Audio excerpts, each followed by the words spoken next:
Hello दोस्तों, आज के वीडियो में मैं बहुत ही इम्पोर्टेंट टॉपिक जो झारखंड के एग्ज़ाम्स में, चाहे कोई भी एग्ज़ाम हो, कभी भी एग्ज़ाम हो, ये हमेशा मोस्ट इम्पॉर्टेंट टॉपिक रहेगा, जो कि है झारखंड की जनजातियाँ। अगर आप झारखंड का कोई भी एग्ज़ाम दे रहे हो तो ये क्वेश्चन आपसे, मतलब कि इस टॉपिक से क्वेश्चन बनेगा ही बनेगा, और ये टॉपिक बहुत बड़ा है। और यहाँ पर अब मैं आपसे जो इनके 32, इनकी आपको पता है कि झारखंड की 32 जनजातियां हैं, जिन्हें तो इन सब के बारे में मैं अब अलग अलग आपसे बात करूंगा। ठीक है, तो यहां पर मैं आपसे 3 जनजातियों के बारे में बातें करूंगा। ठीक है, जो टॉप की 3 जनजातियां हैं, यानी कि अकॉर्डिंग टू जनसंख्या। ठीक है, मैं इनके बारे में बात करूंगा और इसके बाद मैं और भी पार्ट लेकर के आऊंगा। तो 5-6 वीडियो इसको खत्म होने में और लग जाएंगे झारखंड की जनजातियों को। तो अगर आप वो 5-6 वीडियो देखना चाहते हो तो आप मुझे कमेंट करके बता दो, क्योंकि होता क्या है कि शुरुआत कोई भी चीज़ करो तो आप तो उसे देखना पसंद करते हो, लेकिन धीरे धीरे फिर उस पर आप ध्यान ही नहीं देते, उसको देखना पसंद करते ही नहीं हो। तो अगर आप चाहते हो ऐसे वीडियोज़ और भी आपको कंटिन्यू मिले सभी जनजातियों पर, तो इसे आप शेयर किया करो। नहीं, मैं सोच रहा हूँ कि इसमें झारखंड जनजातियों से रिलेटेड जो भी क्वेश्चन आपके बने वो इन वीडियोज से कवर हो जाए, क्योंकि थोड़े डीप में भी चले जाते हैं कई बार जो एग्जामिनर होते हैं। तो इसीलिए अगर आप इसे देखोगे, फिर मैं इस पे एमसीक्यू बनवाऊंगा, तो आपको क्या होगा कि इससे क्वेश्चन और रिवीजन अच्छे से होगा। लेकिन झारखंड की जातियों को कंटिन्यूस 32 जनजातियों के बारे में अच्छे से जानना है, तो आप मुझे बताएं इस पे, और इस वीडियो को जितने से जितने ज़्यादा हो सके शेयर करें। यहाँ पर मैं झारखंड की जनजातियों का क्रमानुसार विवरण आपके सामने लेकर के आया हूँ। और तो सबसे पहले देखिए, सबसे जो झारखंड की सबसे बड़ी जनजाति है वो है संथाल जनजाति, अकॉर्डिंग टू जनसंख्या। जनसंख्या में पहले नंबर पे कौन आता है? संथाल जनजाति। ठीक है, तो इसके बारे में यहाँ पे पहले ही नंबर पे क्या है कि झारखंड की प्रमुख जनजाति है संथाल जनजाति, और झारखंड की जनजाति में सबसे अधिक संख्या संथालों की है। तो ये तो यहाँ से आपको मोस्ट इंपॉर्टेंट एक पहला क्वेश्चन ये बन जाता है। ठीक है, फिर यहाँ पे क्या है कि प्रजातीय दृष्टि से संथाल को प्रोटो ऑस्ट्रोलॉइड ग्रुप में रखा गया है। ठीक है, प्रोटो ऑस्ट्रोलॉइड, ये आप याद रखेंगे, हमने शुरू में भी पढ़ा था जब मैं आपको सामान्य विवरण इसका दे रहा था। तो ये प्रोटो ऑस्ट्रोलॉइड ग्रुप का सदस्य है, ये आपको पता होना चाहिए। ठीक है, उसके बाद अगर बात करें कि प्रजातीय और भाषिक दृष्टि से, तो जो संथाल जनजाति है ये ऑस्ट्रिक जनजाति के बहुत नज़दीक है। यानी कि प्रजातीय दृष्टि से अगर हम देखें तो ये प्रोटो ऑस्ट्रियो और प्रोटो ऑस्ट्रोलॉइड श्रेणी में इसको रखा गया है, लेकिन प्रजातीय और भाषिक दृष्टि से देखें तो ये ऑस्ट्रिक जनजाति के बहुत ज़्यादा नज़दीक है। ठीक है, ये चीज़ आप ध्यान रखेंगे, इसमें कंफ्यूज नहीं होना है। नेक्स्ट है कि इनकी बहुलता के कारण ही राज्य, जो हमारे राज्य का उत्तर पूर्वी भाग है, उसको संथाल परगना कहा गया है। ठीक है, संथाल परगना हमारे राज्य का उत्तर पूर्वी भाग है, जिसको क्या कहते हैं हम? संथाल परगना, क्योंकि वहां पे ये इनकी संख्या बहुत ज्यादा। यहाँ पे फिर नेक्स्ट है कि इनके 12 गोत्र यहाँ पे हैं। तो ये चीज आप यहाँ पे देखिए, आप बहुत, ये अगर 12 के 12 गोत्र आपसे ना भी पूछे जाएं तो ठीक है, ये आपको एज अकॉर्डिंग आपको कुछ कुछ नाम यहाँ पे याद रख लेने हैं, लेकिन यहाँ पे इनके गोत्र 12 होते हैं, ये आपको याद रखना है कि संथालों में 12 गोत्र होते हैं। ठीक है, संथालों में 12 गोत्र, जिसमें अब देखिए इंपॉर्टेंट क्या है। इंपॉर्टेंट जैसे कि अभी सोरेन है, मरांडी, फिर उसके बाद हांसदा, फिर टुड्डू, ये आपको बहुत इंपॉर्टेंट है, हेम्ब्रम, ये सब काफ़ी इंपॉर्टेंट है। तो ये सब आपको याद ही रखना है, जो भी इंपॉर्टेंट जनजातियां हैं ये कहाँ पे आती है। जैसे कि अभी सोरेन, हमारे सोरेन मुख्यमंत्री हैं, तो या मरांडी भी मुख्यमंत्री रह चुके हैं। तो ये सब चीज़ आपको याद रखना है। ठीक है, नेक्स्ट है कि इनके जो प्रमुख त्यौहार होते हैं ज़्यादातर वो आषाढ़ महीने में होते हैं, और इनके प्रमुख त्यौहार कौन कौन से हैं? जैसे कि बाहा या बार हैं, फिर एरोक, सरहुल, करम, फिर बंधना, फिर हरियाड, जपाड, सोहराई, सुकरात, सकरात, माघसिम, हरिहारसिम, इस प्रकार के इनके त्यौहार ये आते हैं। ठीक है, तो ये भी आप थोड़ा बहुत याद रखेंगे। आगे है कि संथालों का जो प्रिय उत्सव है वो सोहराई है, ये फसल कटने के समय मनाया जाता है। ठीक है, फसल कटने के समय। ठीक है, और संथालों के सबसे बड़े देवता कौन है? सिंह बोंगा, जिन्हें ठाकुर भी ये कहते हैं। संथालों के सबसे बड़े देवता होते हैं सिंह बोंगा, जिन्हें ठाकुर भी कह दिया जाता है। नेक्स्ट है कि संथाल समाज में ठाकुर जी को विश्व का विधाता माना जाता है। ठाकुर जी यानी कि सिंह बोंगा को विश्व का विधाता माना गया है, और इनका दूसरा प्रमुख देवता मरांग बुरु है। मरांग बुरु याद रखिएगा, संथालों के दूसरे प्रमुख देवता है मरांग बुरु। और संथालों के मुख्य ग्राम देवता कौन है? जाहिर एरा, जाहिर एरा। और इसका निवास स्थल कहाँ पे है? ये साल के वृक्षों से घिरा हुआ एक स्थान होता है जिसे जाहिर थान कहा जाता है। इनके गांव के देवता होते हैं ये। ठीक है, और नायके होता है इनके गांव का धार्मिक प्रधान, जैसे कि पुजारी आप कह सकते हैं। इनके गांव का धार्मिक प्रधान होता है नायके। और संथालों का जो गांव में पंचायतें होती है वो माझी थीन में बैठती हैं, ठीक है, माझी थीन में। और माझी जो है संथाल के गांव का प्रधान होता है, ये भी आप याद रखेंगे। माझी जो है वो संथालों के गांव का प्रधान होता है और संथाल के गांव की पंचायतें माझी थीन जहां पे बैठती हैं उस जगह को माझी थीन कहा जाता है। नेक्स्ट है कि बिटलाह जो है समाज में सबसे कठोर सजा है, यानी कि संथाल समाज का सबसे कठोर सजा है बिटलाह, जिसे एक तरह से सामाजिक बहिष्कार या तड़ी पार जो आप कहते हैं कि समाज से बहिष्कार कर देना, ये है कि वो समाज से अलग जाके रहेगा।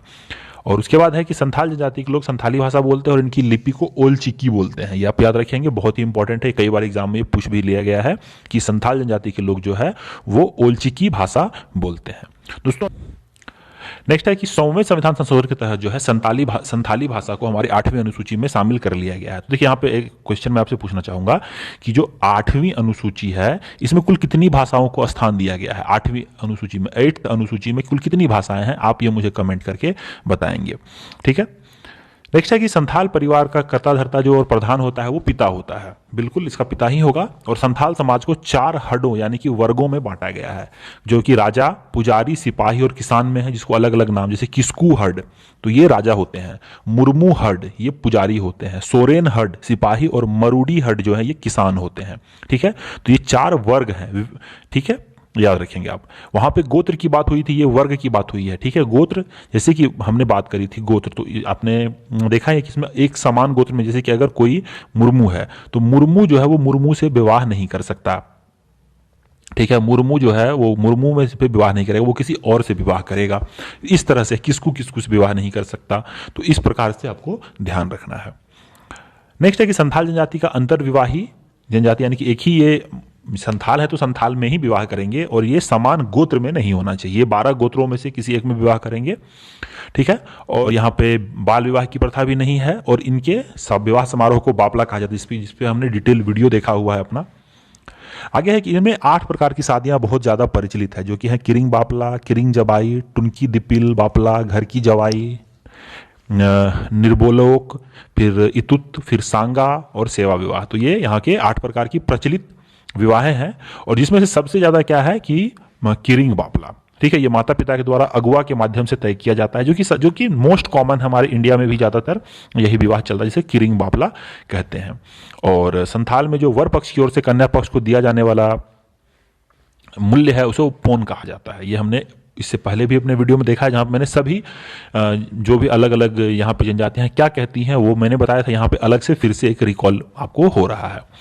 यहाँ पर क्या है कि संथालों के शव को जलाने और दफनाने दोनों की प्रथाएं हैं और संथालों का मुख्य पेशा जो है वो कृषि है। तो यहाँ पे देखिए संथालों से रिलेटेड कई चीजें यहाँ पे हमने डिस्कस करी हैं। आपको कुछ यहाँ पे त्योहार आए हैं तो उन त्योहारों का डिस्कशन हम जब हम त्योहार के बारे में पढ़ेंगे तो फिर हम वहां पर डिटेल से करेंगे, तो इसलिए आपको सारे वीडियोज देखने बहुत ही ज्यादा इंपॉर्टेंट है।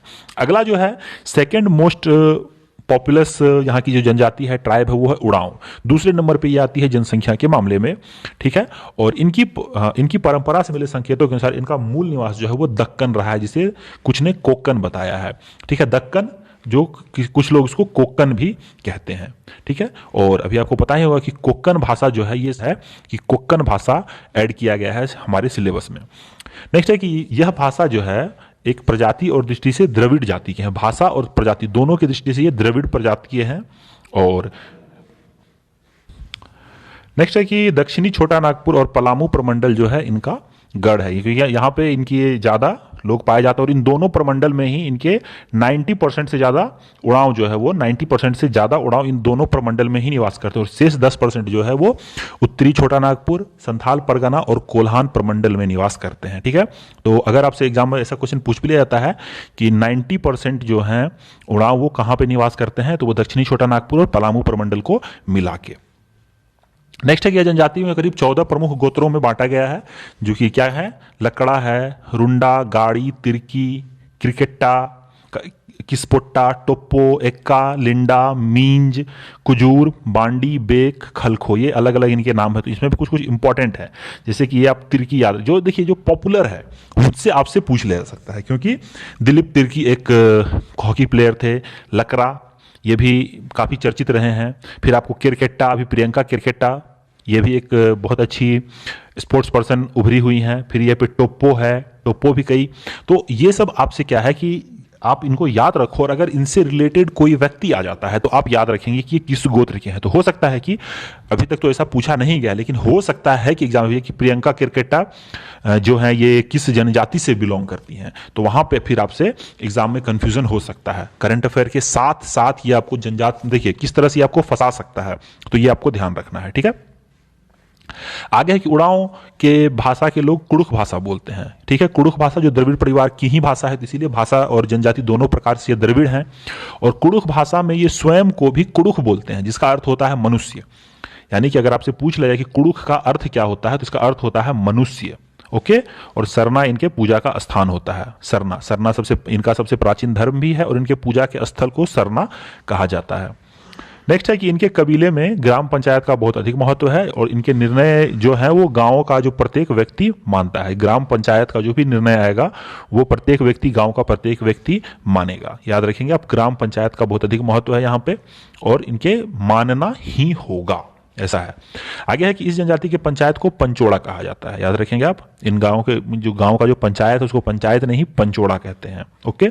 और इनका जो धार्मिक प्रधान होता है वो पाहन होता है, पाहन।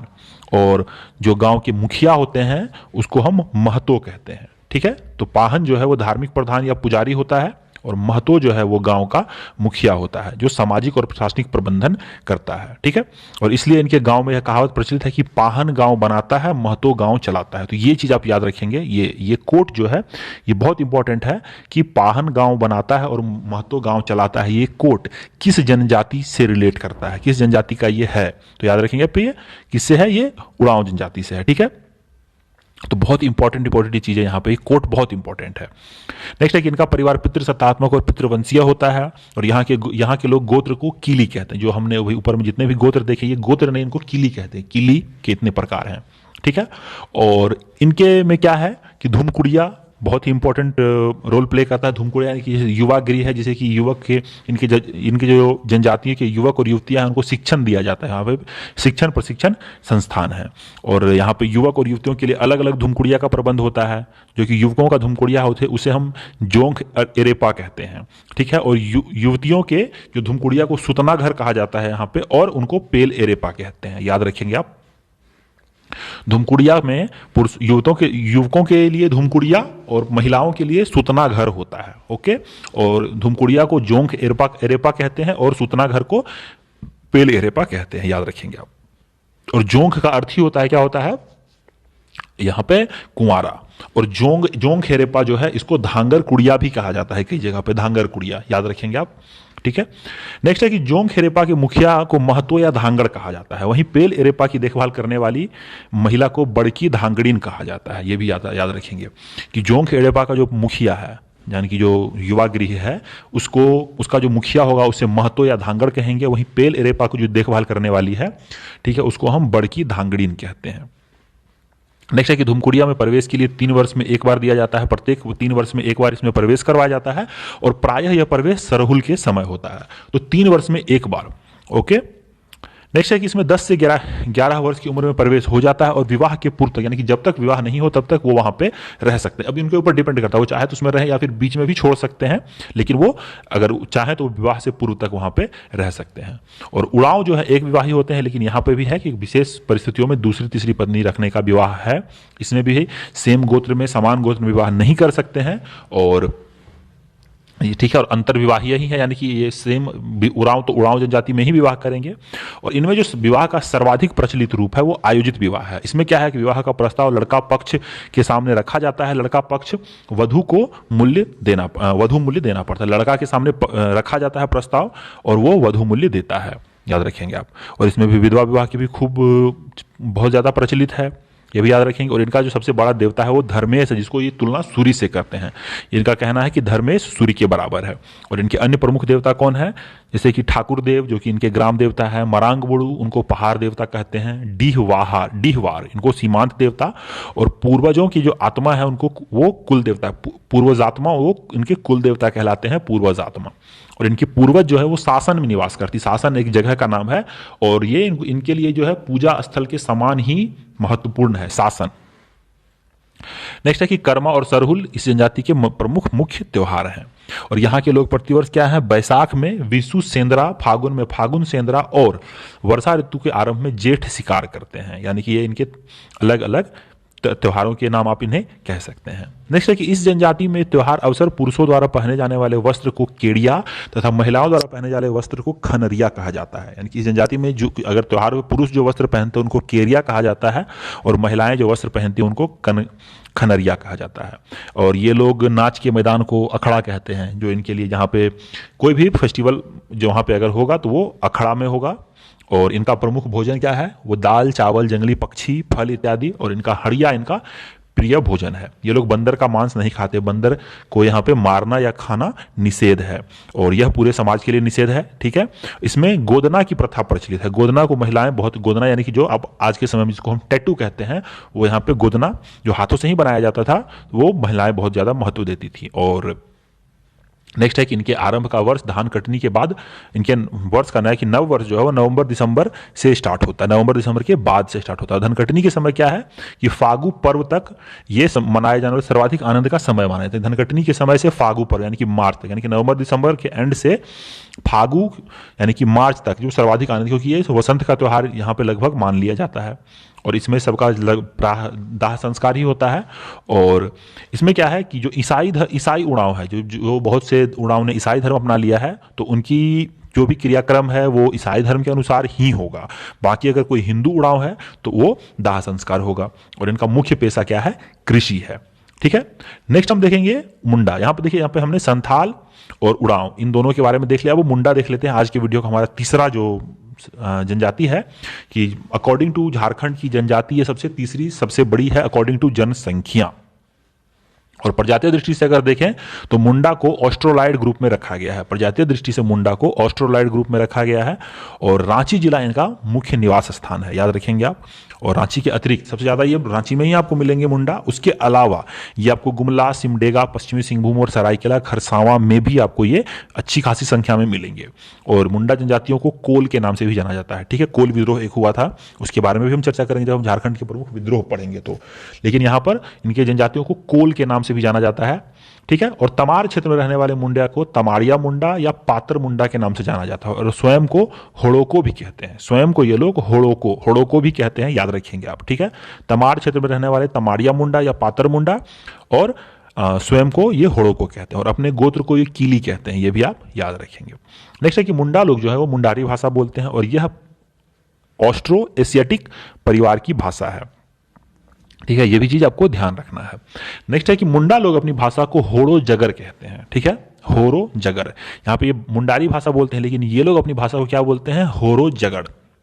ओके, और इनमें युवा गृह को गीति ओड़ा, जैसे उसमें हम धूमकुड़िया कहते थे, यहाँ पे गीति ओड़ा। तो यहाँ पे सीधे आपसे क्वेश्चन पूछ सकता है कि गीति ओड़ा किसके युवा गृह का नाम है, तो ये सब आपको याद रखना पड़ेगा। धूमकुड़िया किसके युवा गृह का नाम है। ठीक है, ये सेम चीज वही पे है कि मुंडा जनजाति के युवक युवतियों को प्रशिक्षित किया जाता है। और यहाँ पे है क्या है कि एकल और संयुक्त दोनों परिवार के दोनों तरह के, ज्यादातर यहाँ पे देखिए जनजातियों में ज्यादातर एकल परिवार ही मिलते हैं, लेकिन मुंडा जनजाति में दोनों तरह के परिवार यहाँ पे देखने को मिलते हैं, लेकिन अधिकांशतः एकल ही पाया जाता है। ठीक है, और इनमें जो वंश कुल की परंपरा काफी महत्वपूर्ण है, जिसे खूंट कहते हैं। खूंट, वंश कुल की परंपरा जो कंटिन्यू वंश चल रहा है उसको खूंट कहा जाता है। और मुंडा परिवार सेम जो सभी के साथ है, पितृसत्तात्मक है और पितृवंशीय ही होता है। पिता ही परिवार का मालिक होता है और पिता का ही गोत्र चलता है, यानी कि माता की चक्का है का चाहे कोई भी गोत्र हो, अगर उसकी पुरुष से विवाह हो रही है तो फिर वो भी उसी गोत्र की हो जाएगी। और रिजलेने मुंडा जनजाति के रिजले, यहाँ पे रिजलेने नहीं है, रिजले एक व्यक्ति का नाम है, रिजले। इन्होंने 340 गोत्र के बारे में जिक्र किया है कि मुंडा जनजातियों के 340 गोत्र हुआ करते थे। लेकिन सोमा सिंह मुंडा ने अपने संक्षिप्त मोनोग्राफ मुंडा में, इसका एक संक्षिप्त मोनोग्राफ है, मोनोग्राफ मुंडा, उसमें क्या है 13 उपशाखाओं की चर्चा की है। ठीक है, यानी कि 340 गोत्र तो जिक्र किया है रिजले ने, लेकिन सोमा सिंह मुंडा ने एक मोनोग्राफ अपना निकाला था जिसमें 13 उपशाखाओं की चर्चा की है, लेकिन कहा है कि 2 इनकी जो शाखाएं हैं वो मेन है, महली मुंडा और कंपाट मुंडा। ये आपको उनका नाम याद रखना है। ठीक है, और मुंडा लोगों में समान गोत्र में विवाह वर्जित है, सेम चीज। और इनका प्रमुख देवता जो है वो सिंह बोंगा होता है। और सिंह बोंगा पर जो चढ़ाई जाती है, चढ़ाने वाले सभी चीज क्या होते हैं, सफेद होते हैं। सफेद फूल, सफेद भोग पदार्थ और सफेद ही मुर्गा की बलि भी चढ़ाई जाएगी। ये चीज याद रखना है। और इनके अन्य प्रमुख देवता जो हैं, जो कि हैं होता हाथू बोंगा। हाथू बोंगा इनके ग्राम देवता होते हैं। और ओड़ा बोंगा, तो ओड़ा बोंगा इनके कुल देवता होते हैं। देसावली को गांव की सबसे बड़ी देवी का दर्जा प्राप्त है। और सुरु बोंगा को पहाड़ देवता कहते हैं। वहीं इकिर बोंगा जो है वो जल देवता कहलाते हैं। तो ये सब चीज आप नाम याद रखेंगे। नेक्स्ट है कि प्रत्येक गांव में दो तरह के मुखिया होते हैं, एक धार्मिक प्रधान और दूसरा प्रशासकीय मुखिया। ठीक है, तो धार्मिक प्रधान को पाहन, यानी कि जो धर्म का देखरेख करेगा उसको पाहन, और जो प्रशासन का देखरेख करेगा उसको मुंडा कहा जाता है। ठीक है, याद रखेंगे आप ये। आगे है कि पाहन का सहायक पुजार या पनभरा कहलाता है।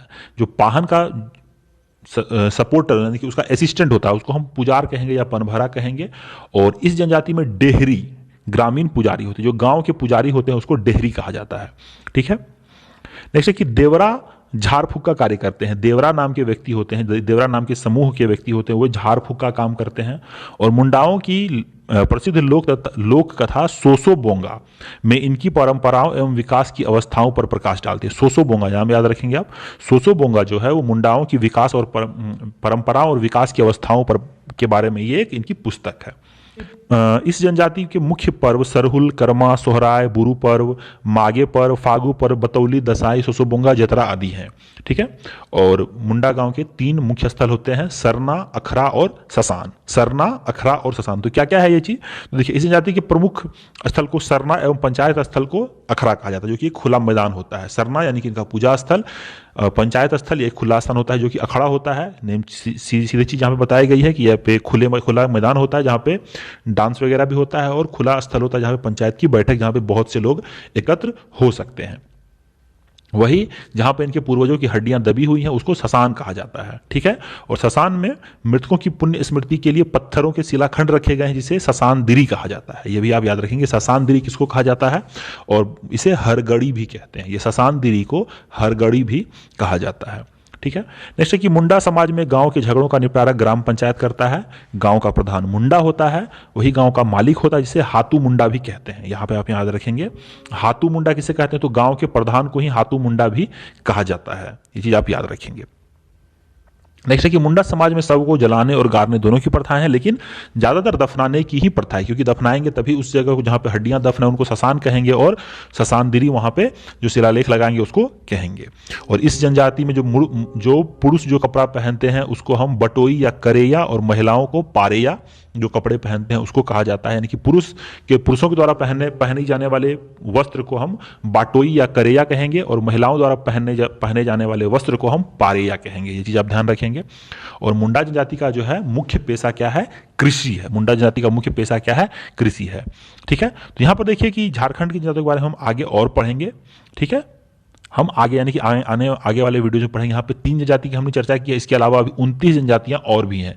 तो आगे आने वाले वीडियो में हम इन 29 जनजातियों को अच्छे से डिस्कस करेंगे। अगर वीडियो अच्छा लगा तो वीडियो को लाइक करें और चैनल को अगर शेयर कर दें। अगर आपको और भी ऐसे इंपॉर्टेंट वीडियो चाहिए तो अच्छा अपना रिस्पॉन्स दें।